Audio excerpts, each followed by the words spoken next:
রাসূল ডাকতেছেন, সাহাবীরা রে, আমার এই শহীদদেরকে দাফন করে দাও। শর্ত হলো গোসল দিও না, রক্তমাখা জামা কাপড়গুলো পাল্টাইও না, এই রক্তমাখা জামা সহ দাফন করে দাও। হাসরের ময়দানে আমি নবী এই শহীদগুলো লইয়া আল্লাহর আরশের কিনারে যাইয়া দাঁড়াবো, দেখাবো আমার উম্মতের মতো কেউ নিয়ে আল্লাহকে পাওয়ার জন্য এইভাবে কষ্ট করেছে।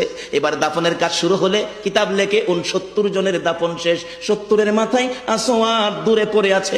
আমার নবী 2 কদম সামনে গিয়ে দেখে আসওয়াদ নতুন তরবারি হাতে চিত হয়ে পড়ে আছে, শহীদ হয়ে গেছে।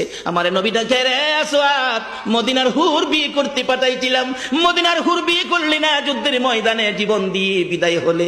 আসওয়াদ রে, নতুন তরবারিটা হাতে রে। আসওয়াদ একজন সাহাবী বলেন, হুজুর বিয়ের বাজার করতে এসে আপনি যুদ্ধে গেছেন, খবর পাইয়া বিয়ের বাজারের টাকা দিয়ে যুদ্ধের বাজার করেছে, আসওয়াদ শহীদ হয়েছে। আমার নবী ডাকে, মাবুদ, আমার আসওয়াদকে তুমি কি দিবা গো আল্লাহ?